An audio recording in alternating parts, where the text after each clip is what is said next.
Hi, my crafty friends. Y'all, I was in a boutique over the weekend and I saw the coolest Christmas tree made out of like old ceiling tiles. And I thought, you know what? We can totally do that with these tiles from the Dollar Tree. So what I'm going to do is I started out with my base coat and then I let that dry. I used 2 tiles for this project. So you saw I took the backs off. I don't like that sticky stuff that's on the back because, well, for one, it seems to be when I cut it, it gets all crazy pants on me. Probably if I was a little bit more patient, it wouldn't, but that's okay. So I took it off both of them and we're going to paint them up. Now, once that base coat is completely dry, then I'm going to go over it with my top coat.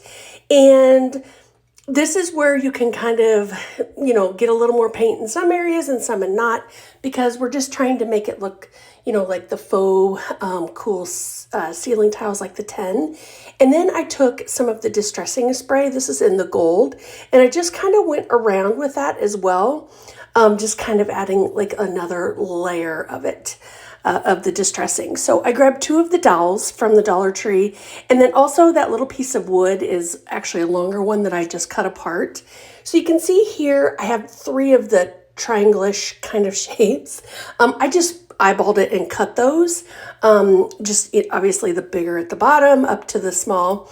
And so what we're going to do is we're going to use those 3 shapes to fill in for the full tree. So what I did was I went along the edges up to the peak, but then stopping so that I could feed it onto the dowel.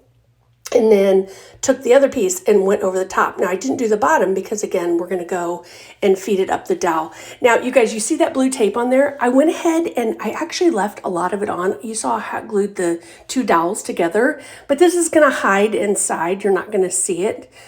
So you could totally just leave it all on if you wanted. Now, I decided to kind of scallop that bottom edge a little bit. So what I did first was I started out with 3 of them. Obviously, the one at the top, and then I kind of left a little bit of a gap, put the second one on, and then did the same with the bottom. And then the other 2 pieces that I cut, I will fill in the gap and just kind of, I kind of smushed it up so it looked like it was kind of beveled or buckled a little bit. Beveled, buckled, whatever. All the words. But if any of the parts come, like right here around the dowel, if you need to add a little bit more hot glue, if they're kind of coming out a little bit farther where you want it to be closer to the dowel, so just add a little bit of hot glue. And my friends, look at this. Look at this. This is not the cutest thing ever. Totally obsessed with this. All right, friends, thank you guys so much for watching. And don't forget to follow the page for more.